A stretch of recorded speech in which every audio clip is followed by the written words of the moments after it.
উত্তরপ্রদেশের রূপপুর, এই রূপপুর যে নিউক্লিয়ার প্লান্ট রয়েছে, এই রূপপুর প্লান্ট কিন্তু ভীষণভাবে তাৎপর্যপূর্ণ, ভীষণভাবে গুরুত্বপূর্ণ, কারণ সেখানে এক ধরনের কর্মকাণ্ড চলছে এবং একই সঙ্গে যেটা হচ্ছে যে সেইখানে কিন্তু রাশিয়ান এক ব্যক্তির মৃত্যুর খবর পাওয়া যাচ্ছে। আর এই প্রথম যে সেই মৃত্যুর খবর পাওয়া যাচ্ছে সেটা একেবারেই নয়, এর আগেও কিন্তু এই ঘটনা ঘটেছে।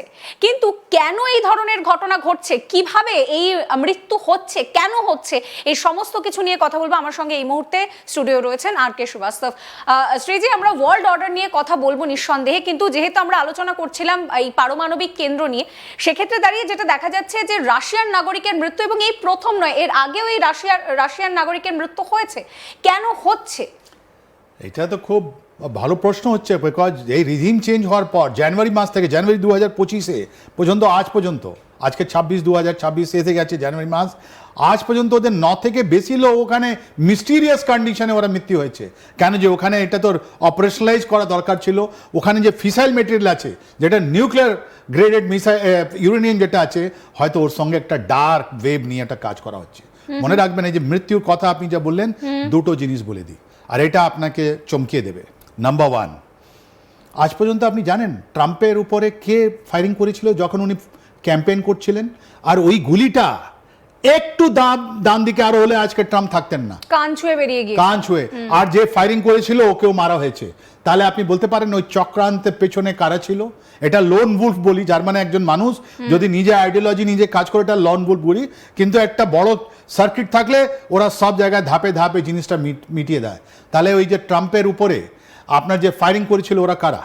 নাম্বার 1। নাম্বার 2, যখন আমাদের মাননীয় প্রধানমন্ত্রী যখন গেছেন এসসিও চায়নাতে, তখন আপনি একটা নিউজ পেয়েছিলেন কি আমাদের প্রধানমন্ত্রীকে মারারও একটা চক্রান্ত ছিল। তাই জন্য ওনাকে বাঁচানো হলো, বা ওনার যা কিছু হলো, কাউন্টার মেজার নেওয়া হলো। দুটো জিনিস হলো, একটা উনি পুতিনের সঙ্গে ওনার গাড়িতে 1 ঘন্টা ওনার মিটিং হলো আমাদের প্রধানমন্ত্রী, আর দ্বিতীয় আপনার ঢাকায় একটা সিআই অপারেটিভ একটা মিস্টিরিয়াস কন্ডিশনে মারা গেল। আপনি দেখুন, আমি একটু পিসিআর কে সেই ছবিটা দেখাতে বলবো, যে ব্যক্তির মৃত্যু নিয়ে আমি আর শ্রীজি কথা বলছি, যে রাশিয়ান নাগরিকের মৃত্যু নিয়ে কথা বলছি, সেই ছবিটা একটু দেখাতে বলবো, যেখানে এই পুরো মৃত্যুর নেপথ্যে একটি রহস্যের কথা শ্রীজি বলছিলেন। শ্রীজি, আপনি যেটা বলছিলেন, তো এটা আপনি দেখুন, এই যে মৃত্যুর কথা আছে, এই মুহূর্তে এই যে ছেলে এটা লেটেস্ট মারা গেছে 2 দিন আগে, রাইট? তো এটা নিয়ে তো অনেকজন লোক মারা গেল 2025 জানুয়ারি থেকে।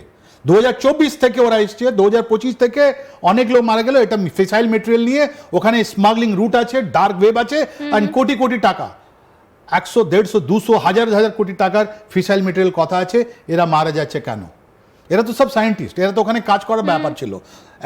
এটা নিয়ে আপনি যদি ইন্টারন্যাশনালতে দুটো, আমি আপনাকে পলিটিক্যাল অ্যাসোসিয়েশনের কথা বললাম আপনাকে, যেটা ডোনাল্ড ট্রাম্পকে মারার চেষ্টা করা হলো, আর দ্বিতীয় আমাদের প্রধানমন্ত্রীর আগেস্টে একটা মারার চক্রান্ত চলছিল আপনার চায়নাতে, ওটা ভঙ্গ হলো। এইটা যদি দেখেন, এই 3 তারিখে যখন ভেনিজুয়েলা প্রেসিডেন্টকে যখন ওখান থেকে উড়িয়ে নেওয়া হলো, তখন আপনি বুঝতে পারবেন এই ওয়ার্ল্ড যেটা আছে, বিশ্ব যেটা আছে, অনেক ভলাটাইল হয়েছে, আনপ্রেডিক্টেবল হয়ে গেছে একেবারে। শ্রীজি, আমরা এই মুহূর্তে সেই ম্যাপটা একটু রেখেছি, আপনি যদি একটু ম্যাপের মাধ্যমে এক্সপ্লেন করেন। এক্সিলেন্ট। এটা তো আপনি ওয়ার্ল্ড ম্যাপ দেখিয়েছেন, ফ্ল্যাট, রাইট? এখন আমেরিকা একটা ভেরি ব্রিফলি 1 মিনিটে বলে দিচ্ছি আপনাকে। ওরা বলছে একটা মুনরো ডক্ট্রিন আছে। মুনরো ডক্ট্রিনটা কি? ওটা বলছে 1824-তে আমেরিকার যেটা প্রেসিডেন্ট ছিলেন, উনি বলেছেন যে বিশ্বকে 2 ভাগে ভাগ করে দাও।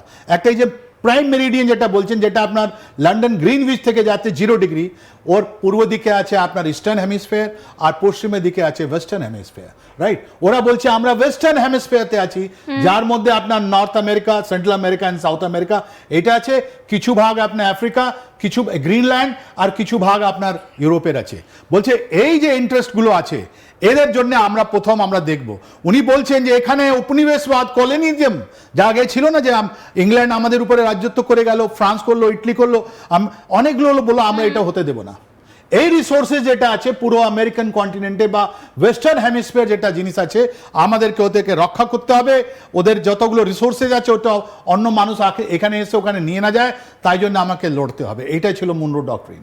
আর ওর মধ্যে 2025-এ 2 ডিসেম্বর ন্যাশনাল সিকিউরিটি পেপারে এইটাই বলা হলো কি আমি মুনরো ডক্ট্রিনকে একটু আগে বাড়িয়ে দিচ্ছি, ওরা প্রায়োরিটি করলো। ওর মধ্যে এখানে আপনার ভেনিজুয়েলা আছে, এখানে ভেনিজুয়েলা আছে, আর এই দুটো আমেরিকা যদি আপনি যোগ করে দেন, সব থেকে বড় আপনার ন্যাচারাল অয়েল, রাইট, জল, জঙ্গল, এইটা আপনার যেটা লিথিয়াম যেটা আছে ট্রায়াঙ্গেল পেরু আর বলিভিয়া আর এসব মিলিয়ে। এমনিতেই শ্রীজি এইখানে গুয়াম রয়েছে, এই গুয়ামে রয়েছে হচ্ছে আমেরিকার বেস, এবং এইখান থেকে কন্ট্রোল করাটা আমেরিকার কাছে অনেক বেশি টাফ হচ্ছে, রাদার এইখানে কিন্তু আমেরিকার বেস বেশি রয়েছে, অনেক ইজি এখান থেকে অ্যাক্সেস করা। ভেরি গুড, আপনি মিলিটারি পয়েন্ট অফ ভিউ আপনি খুব সুন্দর বললেন। আর এই যে ভেনিজুয়েলান, ওইটা অনলি ফর অয়েল ছিল না, শুধু তেলের জন্য ছিল না, কি ওদের একটা হাই ভিসকসিটি জিনিস আছে, আমেরিকার কাছে অয়েল ছিল, রিসোর্সের জন্যও ছিল, কানাডাতে ছিল, কানাডা থেকে এখান থেকে ওরা পাচ্ছিল কি জানেন, ওই ডক্ট্রিনে বলা হলো কি আমরা আগে ওয়েস্টার্ন হেমিস্ফিয়ারকে অ্যাড্রেস করব, ওয়েস্টার্ন হেমিস্ফিয়ার মানে ওদের লোককে আমরা অ্যাড্রেস করব, তারপরে আমরা এশিয়াতে যাব। আজকে আপনার চ্যানেলের মাধ্যমে বলে দিচ্ছি, এই যে ইরান আছে, কিছুদিনে উইদিন এ উইক ওখানে সরকার পল্টি হয়ে যাবে। আপনি সরকার বদলের কথা বলছেন, এই আমরা যদি বাংলাদেশ দেখি হঠাৎ করে একটা মিলিটারি কু হলো, বাংলাদেশের পরে আমরা যদি নেপাল দেখি একটা মিলিটারি কু হলো, ইন্ডিয়াকে মাঝখানে রেখে আমরা যদি চারদিক থেকে দেখি, বাংলাদেশে মিলিটারি কু হলো, নেপালে হলো, ইরানে হচ্ছে, হঠাৎ করে সবাই স্বাধীন হতে চাইছে। মিলিটারি অ্যাক্টিভিজম যেটা আমরা বলছি, বাংলাদেশের 1975 থেকে 1991 মিলিটারি রুল ছিল, আপনি ঠিকই বলছেন। আপনি নেপালে যেটা বলছেন ওখানে মিলিটারি অনেকগুলো ওদের কন্টেন করলো, আর আপনি ইরানে যেটা এখন বলছেন, নেক্সট যদি আপনি দেখান ওখানে আপনি বুঝতে পারবেন। আমি একটু বেস, এই যে মিলিটারি বেস যেটা আছে পরের যে ম্যাপটা, সেটা একটু পিসিআর কে দেখাতে বলবো। হ্যাঁ, ওখানে আপনি দেখতে পারবেন কি করে first line of defence, first line of island, এই চায়নাকে ওর মধ্যে বলা হচ্ছে কি যখন আমরা ওয়েস্টার্ন হেমিস্ফিয়ারতে আমেরিকাকে আমরা যখন দখল করে নেব, যেটা ভেনিজুয়েলা ওরা 3 তারিখে করে দিল, এখন সব যদি ফোকাস যেটা আছে আপনার এখন চলে আসছে জানেন কোথায়, এখন চলে আসছে আপনার এশিয়া দিকে। আর এশিয়ার মধ্যে সব প্রথমে ওরা অ্যাড্রেস করছে আপনার কোথায়, ওরা অ্যাড্রেস করছে আপনার এখানে ইরানে, এখানে ইরান আছে, ইরানের ওরা খামেনিকে সরাবে, এন্ড তারপর আপনার এখান তাইওয়ানে আছে, রাইট। এই তাইওয়ানের জিনিস যেটাতে চায়না সিতে আছে, আপনি যেটা দেখছেন তাইওয়ান, এই তাইওয়ানের মিলিটারি বেসের যে ম্যাপটা ছিল সেই ম্যাপটা একটু পিসিআর, মিলিটারি বেসের যে ম্যাপটা আছে সেই ম্যাপটা একটু পিসিআর কে দেখাতে বলবো। ওকে, ইয়েস, আপনি দেখাতে পারেন। তাহলে এই যে মিলিটারি বেসটা আপনি দেখবেন, খুব সুন্দর, খুব সুন্দর। তা আপনি দেখবেন এটা ফার্স্ট আইল্যান্ড চেইন বলছে, দ্বীপের মহাদ্বীপের একটা প্রথম লাইনটা আছে। এই যে আপনি যতগুলো স্টারগুলো দেখছেন, সাউথ কোরিয়া থেকে, জাপান থেকে, আপনি দেখুন ইস্ট তাইওয়ান থেকে নিয়ে আপনার ফিলিপিন্স নিয়ে গিয়ে আপনার ভিয়েতনামের দিকে, মালয়েশিয়া তো আছেই, তারপরে থাইল্যান্ডও আছে ওদের, রাইট। এসব জায়গা, এই থাইল্যান্ড, আপনার এসব জায়গা, আপনার যতগুলো জায়গা আছে মিলিটারি বেস, এটা কোন দিকে ডাইরেক্টেড আছে, এটা সব চায়নার দিকে, এটা আমরা বলি চায়না সি। এখান থেকে ম্যাক্সিমাম নাম্বার অফ আপনি যে সমুদ্র দিকে যেটা ট্রেড হয় এটা দিয়ে হয়, আর চায়না যতগুলো আপনার ট্রেড আছে এই মাটি দিয়ে, East China Sea, South China Sea, এটা নিয়ে হয়, আর তাইওয়ান ওর সেন্টারে আছে।